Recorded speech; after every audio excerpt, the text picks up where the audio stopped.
Muy buenos días, mi nombre es Gema Victoria Caballero Jiménez, trabajo en la Subdirección de Riesgos Volcánicos. Tengo a mi cargo la sismicidad volcánica del volcán Popocatépetl, el volcán Tacaná.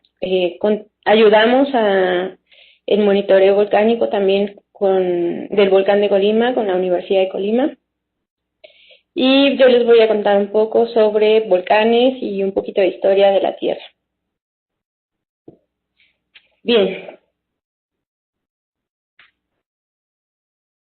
El contenido de esta presentación va a estar compuesto de una breve introducción acerca de la estructura interna de la Tierra, los tipos de volcanes, los tipos de erupciones, los peligros volcánicos asociados y sus medidas de mitigación, así como el monitoreo volcánico que se lleva actualmente en el CENAPRED para volcanes activos.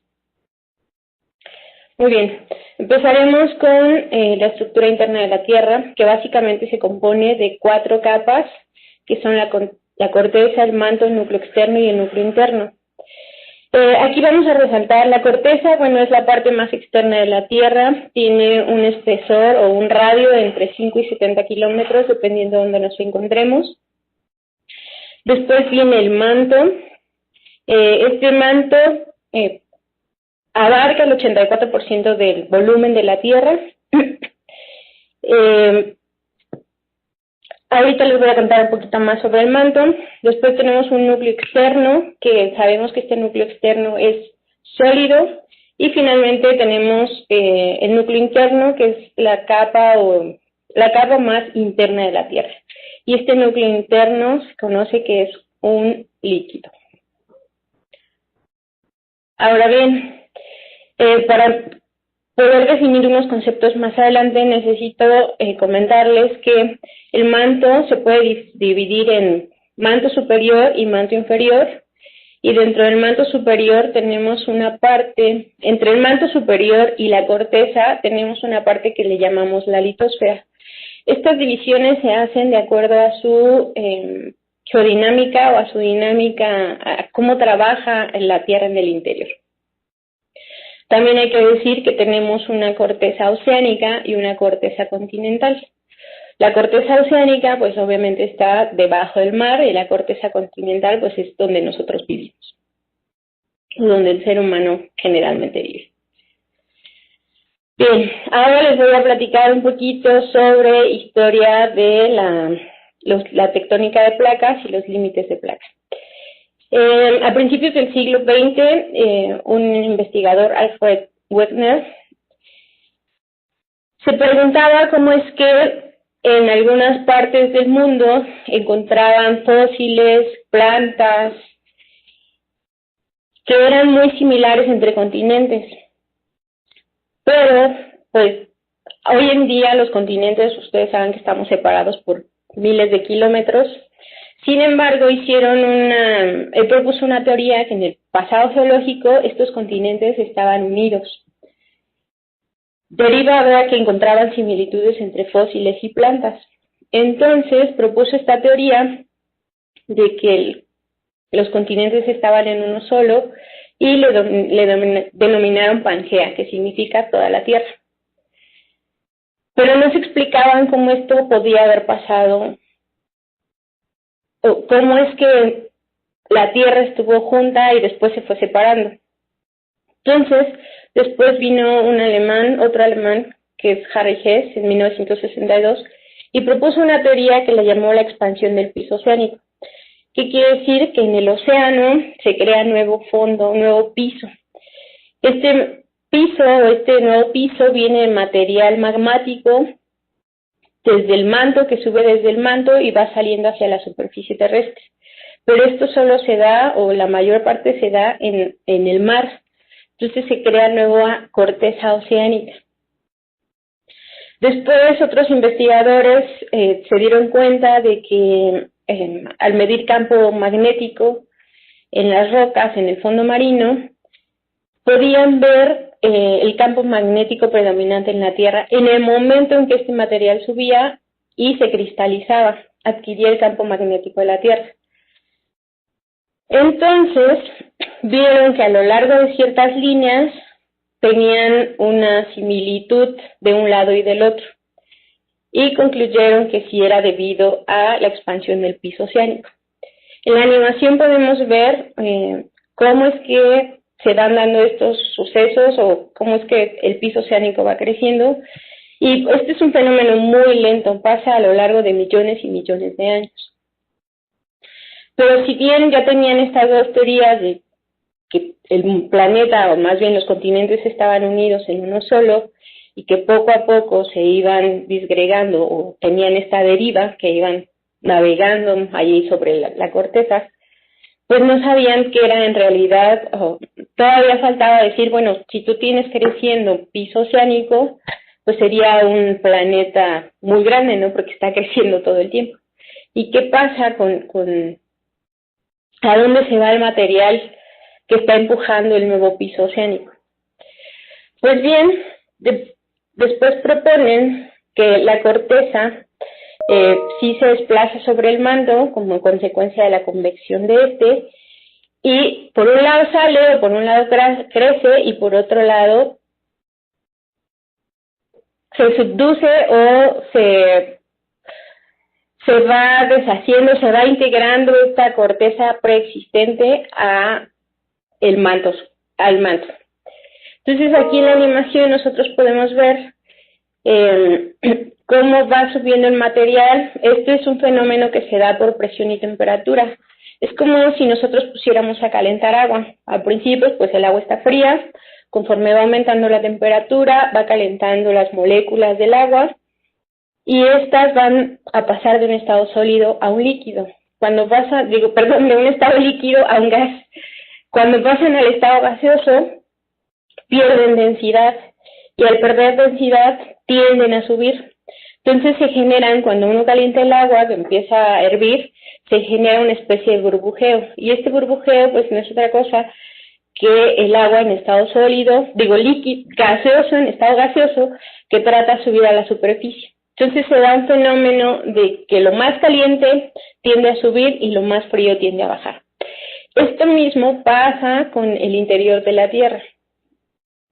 Tenemos esta parte del manto, o la parte caliente del manto, que empieza a subir y va generando en la superficie terrestre nueva corteza. Obviamente no sale todo de un jalón, pero va formando nueva corteza oceánica, que a final de cuentas, una vez que va empujando a la demás, la otra corteza oceánica, o lo más antiguo, se va integrando otra vez al manto. Y esto es un ciclo convectivo. Ahora bien, como les comentaba, la parte de la litosfera está compuesta por la corteza oceánica y la parte superior del manto. ¿Por qué se le llama litosfera? Porque se comporta como una parte rígida de del manto, entre el manto y la corteza. Es una parte rígida, y la astenosfera es una parte plástica. Entonces, si ustedes se dan cuenta en la animación, esta parte se mueve, sí, pero no como se mueve la parte de la litosfera, que es como una banda transportadora, como cuando vamos al súper y pagamos en cajas, cómo van avanzando las cosas, ¿no? Más o menos así. Muy bien. Entonces, derivada de esto, nos encontramos que tenemos 17 grandes placas tectónicas, más otras alrededor de 40 placas más pequeñas. Las más importantes están en este esquema. Ahorita vamos a ver un poco en México cuáles placas interactúan. Pero estas placas tienen un movimiento relativo entre sí.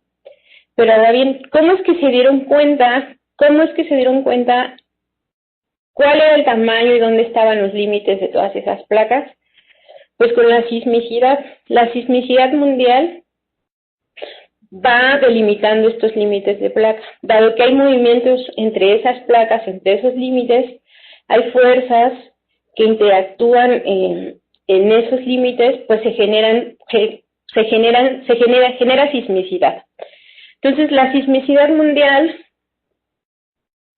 nos sirve para delimitar estos límites de placa. Este es un mapa de la sismicidad del 2000 a 2013. Si se dan cuenta, aquí podemos ver la placa del Pacífico, que es esta placa amarilla y está bordeada por estas líneas que parecen de fuego, pero en realidad son epicentros de sismicidad. Ahora bien, vamos a ver un poquito cómo interactúan estas placas unas con otras.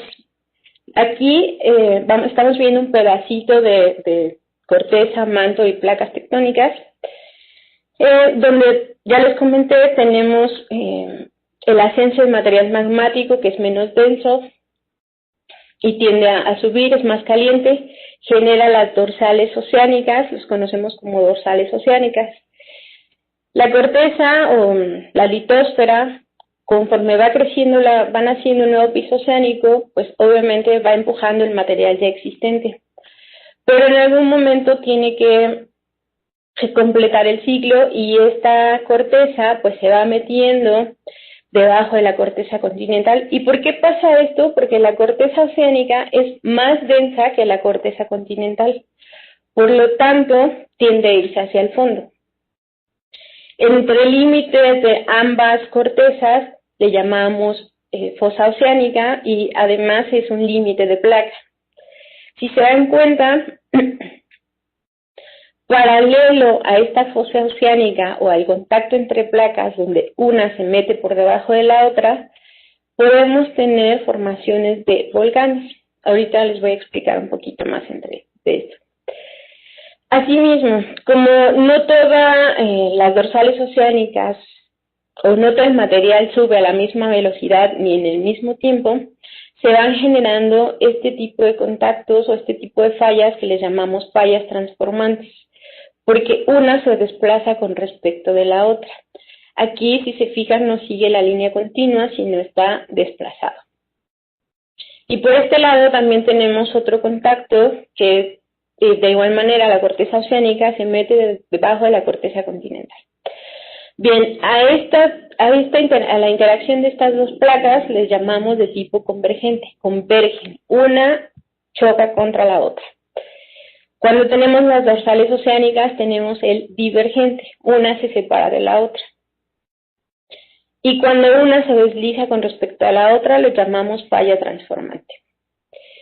Aquí vemos un poquito el mecanismo de cada límite de placa.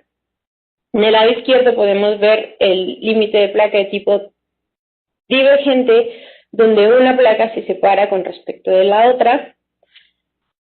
Del lado derecho podemos ver un límite de falla transformante.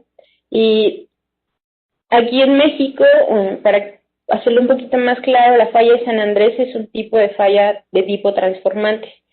Es decir, que entre las Baja Californias y todo el resto del país se están formando, hay dorsales oceánicas y fallas transformantes, de tal forma de que las Baja Californias en algún tiempo geológico, en unos cuantos millones de años, se van a separar del resto del país y se van a ir hacia el norte. Va a estar enfrente de Estados Unidos. En muchísimo tiempo va a pasar eso. Y bien, en los bordes convergentes, pues un acercamiento. La placa oceánica se mete por debajo de la placa continental, pero este movimiento o esta dinámica no es tan sencilla, dado que la placa continental opone resistencia a que la placa oceánica se meta, que pase por debajo de ella. De tal forma que se va acumulando esfuerzo en esta zona, en la zona de contacto, hasta que la placa oceánica dice ya, es suficiente, tengo que pasar. Sobrepasa el esfuerzo acumulado y se da un deslizamiento súbito que se traduce en una liberación súbita de energía y nos genera la sismicidad.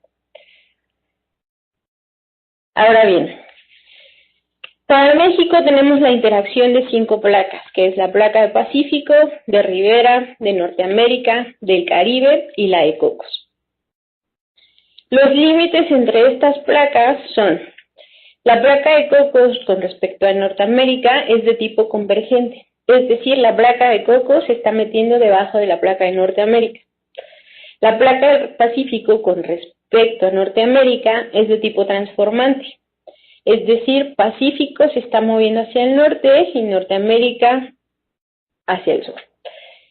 Y como les comentaba, las Baja Californias en algún momento van a estar enfrente de Estados Unidos. Ribera con respecto a Norteamérica también es de tipo convergente. Esta ribera se mete por debajo de Norteamérica. Y Caribe con respecto a Norteamérica también es de tipo transformante en esta parte del país.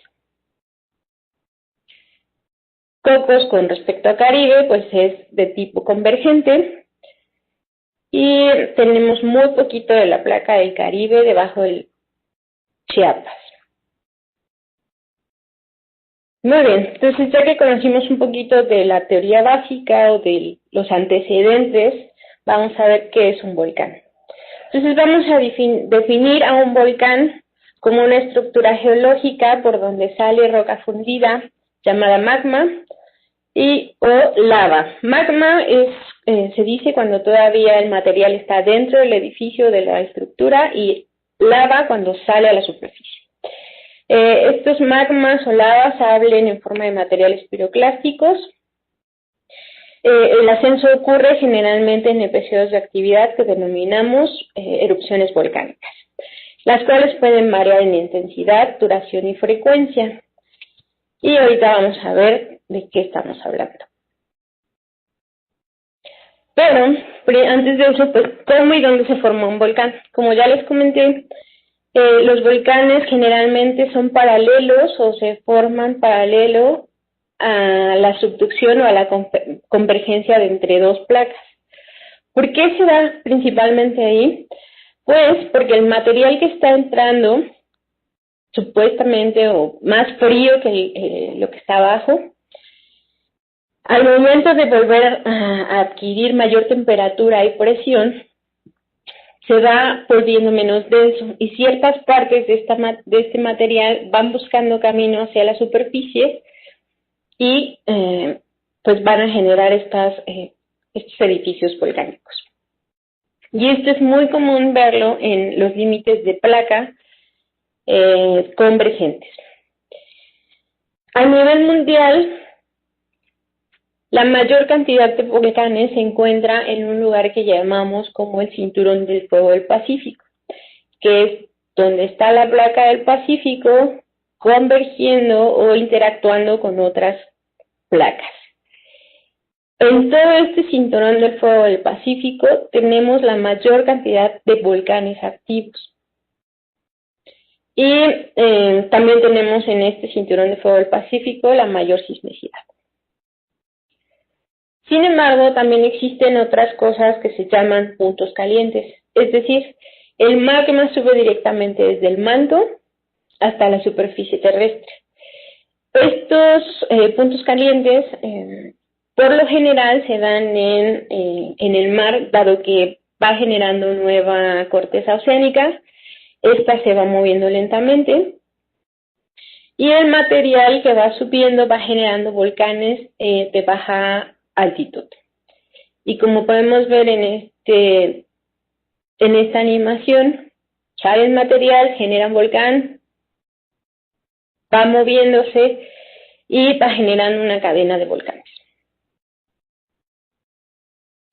Muy bien, entonces ahora vamos a ver los tipos de volcanes. Vamos a encontrar volcanes en escudo, estratovolcanes, conos cineríticos, mars, domos y calderas. Los volcanes en escudo son volcanes que tienen poca altura y tienen pendientes muy suaves y son larguísimas. Estos volcanes generalmente son construidos por este tipo de mecanismos que son los puntos calientes o los hotspots. Y la característica que tienen es que tienen lavas muy fluidas. No son nada explosivos y sus lavas pueden alcanzar kilómetros y kilómetros de distancia. Aunque sus erupciones no son peligrosas, sí tienen la capacidad de destruir todo lo que se encuentra a su paso, dada la temperatura a la que está el material. Un ejemplo de esto es el volcán Kilauea en Hawái, Y en México, en las Islas Revillagigedo, tenemos al volcán Bárcena y al volcán Eberman. Ahora pasamos a los estratovolcanes. Generalmente son los que más conocemos, dado que son los que tienen actividad constantemente. Son volcanes muy altos, generan estructuras cónicas con pendientes muy pronunciadas, y se les llama estratovolcanes porque tienen diferentes o múltiples erupciones, y cada erupción la dejan como un estrato. Este es el volcán Popocatépetl, es de lo que se habla más en estos días. Este es el volcán Echichón, que hizo erupción en 1982. Este es el volcán Tacaná, que se encuentra entre los límites de Chiapas o México y Guatemala. Tenemos al volcán de Fuego de Colima y tenemos al volcán Citlaltépetl o Pico de Orizaba. Se encuentra entre los estados de México, de Puebla y Veracruz.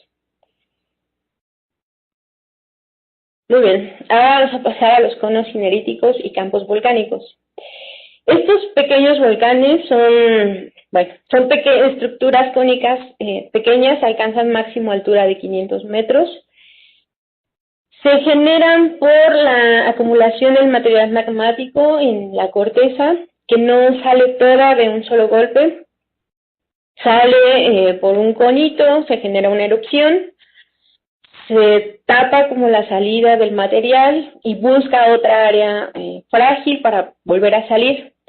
Entonces, estos conos cineríticos generan campos volcánicos, y se llaman campos volcánicos y monogenéticos porque hacen erupción solo una vez. Tal es el caso del volcán Paricutín en 1943, que tuvo una erupción aproximadamente de 10 años, pero va a ser la única que tuvo en su vida. Ya no va a volver a hacer erupción.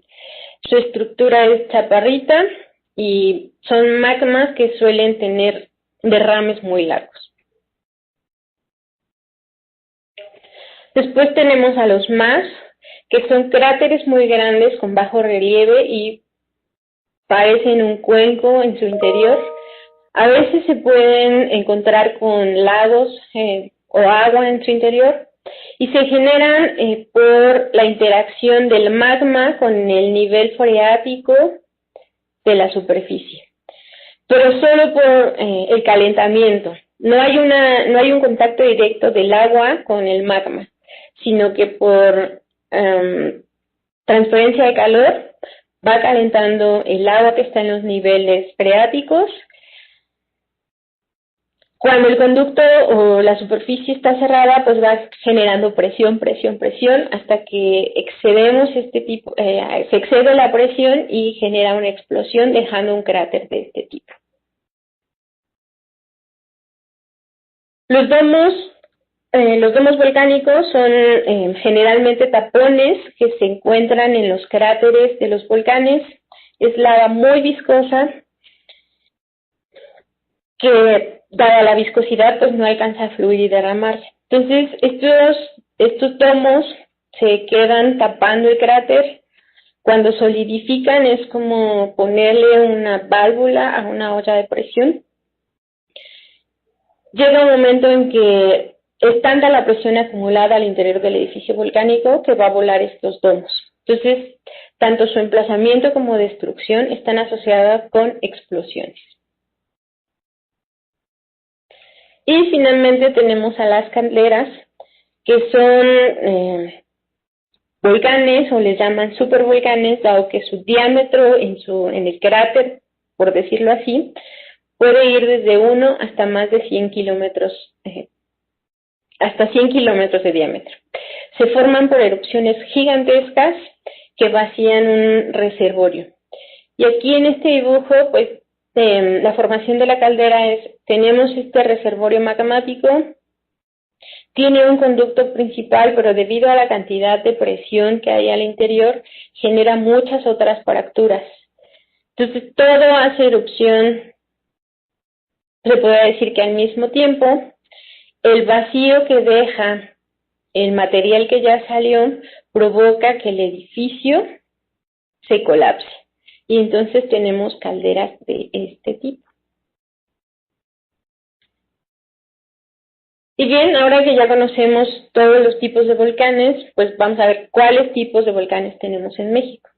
En México tenemos campos monogenéticos, como el que se encuentra en Michoacán, Guanajuato. Incluso aquí en los alrededores de donde nos encontramos actualmente, que es Ciudad Universitaria, tenemos un campo monogenético que se llama la Sierra Chichinautzin. Tenemos estratovolcanes, como ya les comenté, el Chichón, el Popocatépetl, el Nevado, el Iztaccíhuatl, el de Colima, el Pico de Orizaba, y son los estratovolcanes que se consideran activos, es decir, que han tenido erupciones en los últimos 10.000 años. Además tenemos calderas como la caldera de los Humeros en Puebla. Esta caldera tuvo actividad hace muchos millones de años. Algo importante mencionar de las calderas es que, me voy a regresar tantito, cuando sale la parte superficial como del material magmático, de todas maneras todavía se queda material remanente un poco más profundo. Y en estas calderas, o con este material remanente, pues como todavía siguen a grandes temperaturas, pueden servir para tener campos geotérmicos, es decir, se extrae vapor para generar energía. Es una utilidad muy buena de las calderas.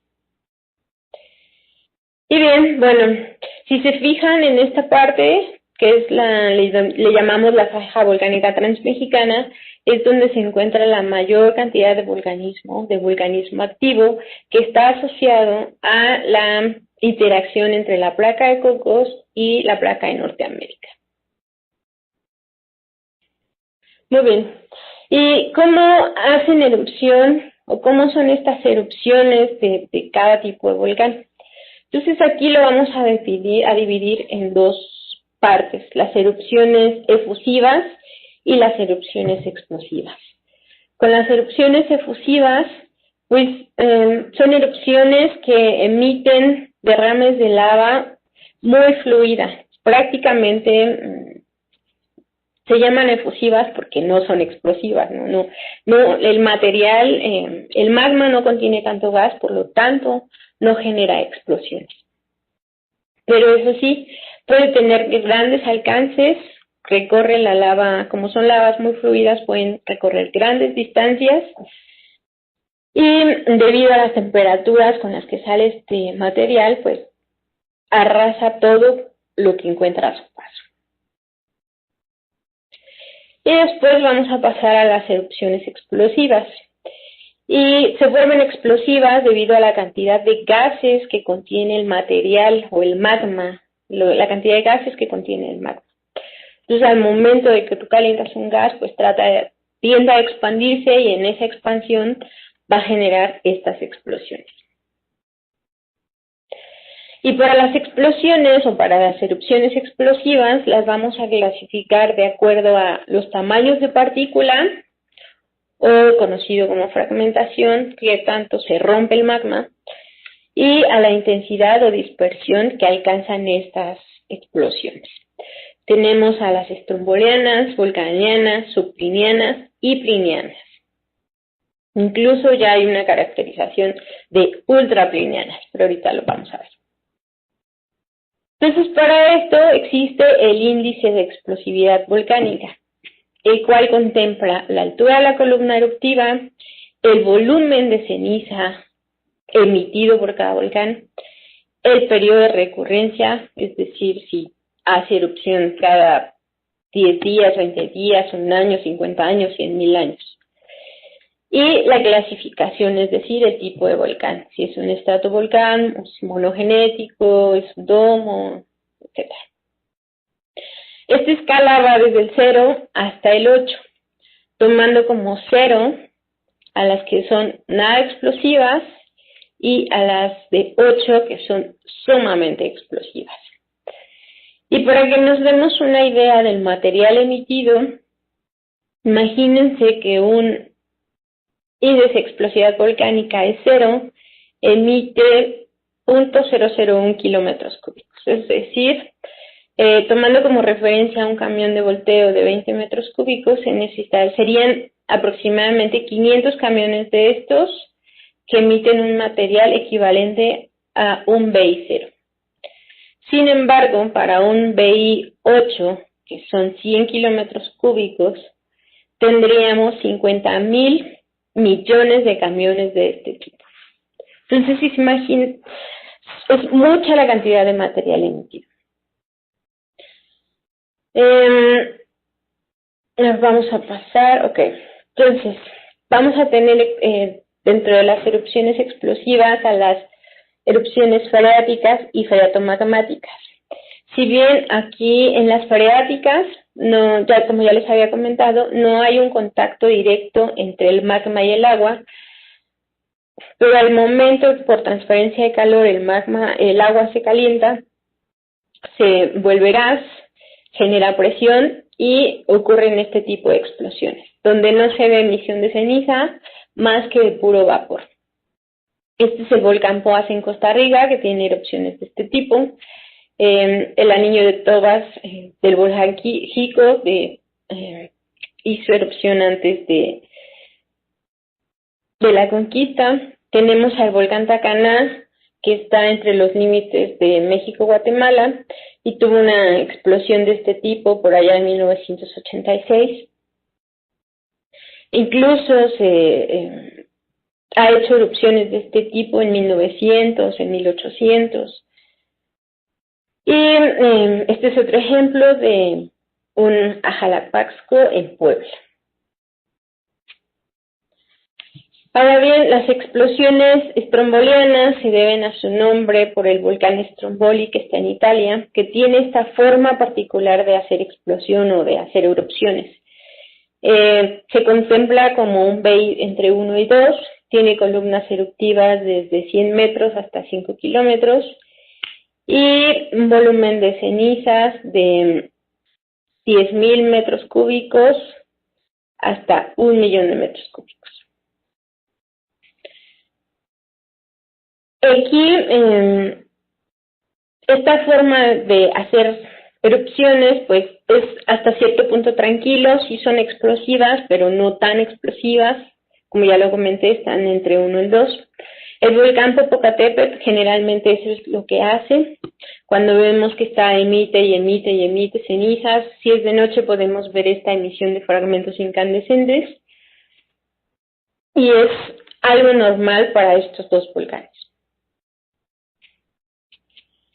Las explosiones volcanianas son un poquito más grandes, tienen un BI entre 2 y 3 con columnas eruptivas de 1 a 15 kilómetros.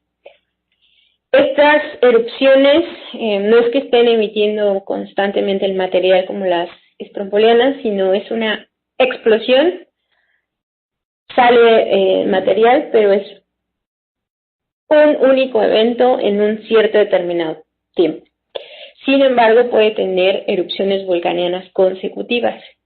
Este es un ejemplo del volcán de Colima en 2017, donde tuvo una explosión de este tipo, y el volcán Popocatépetl también tiene explosiones de este tipo.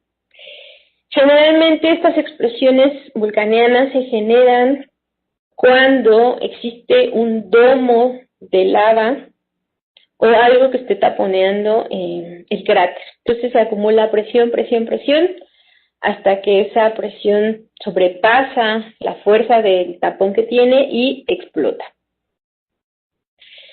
Puede lanzar el material a grandes distancias, en el caso del Popocatépetl. En esta ocasión fueron un poquito más de 2 kilómetros, igual en el volcán de Colima.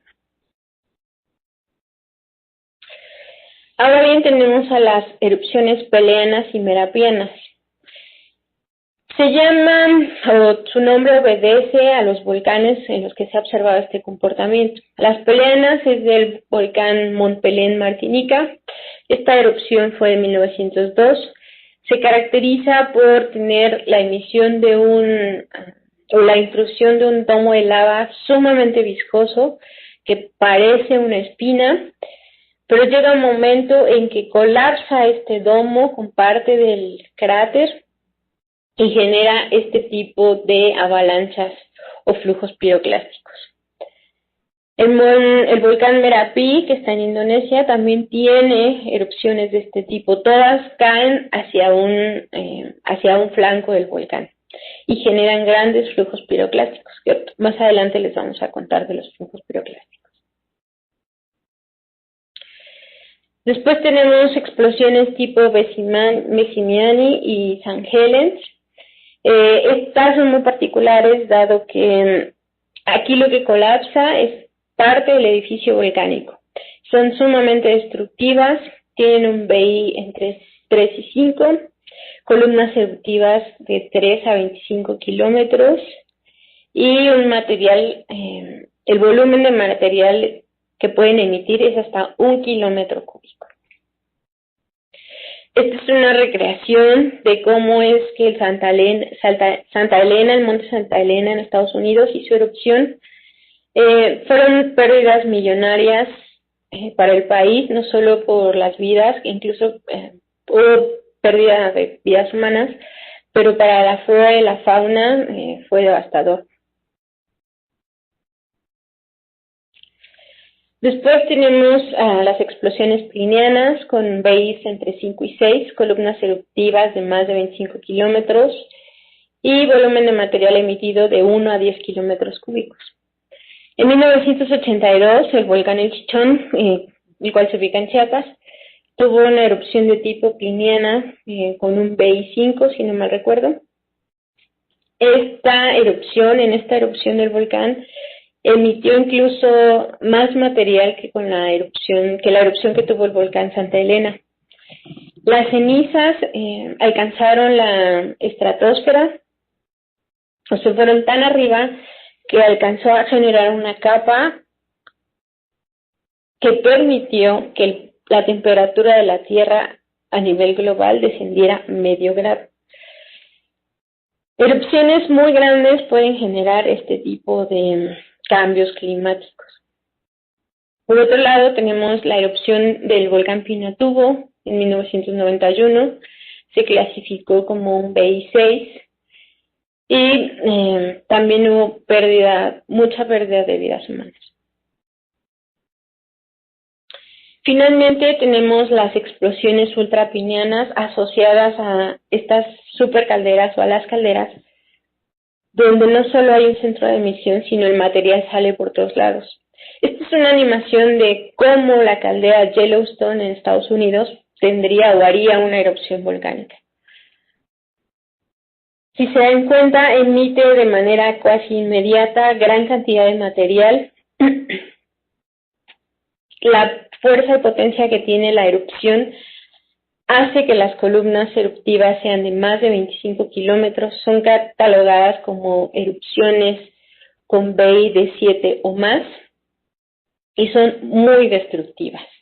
Este tipo de erupciones no son nada frecuentes, ocurren cada miles de años, afortunadamente, y como les comenté, son muy, muy destructivas.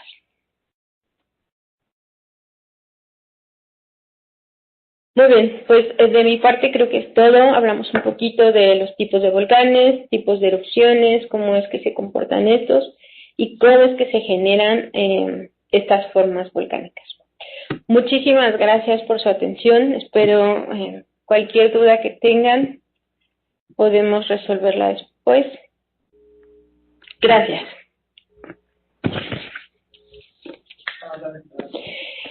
Ahora les va a platicar un poquito sobre peligros volcánicos y medidas de mitigación, así como monitoreo volcánico, mi compañero Sergio Valderrama. Él igual está conmigo en la subdirección de riesgos volcánicos. Muchas gracias.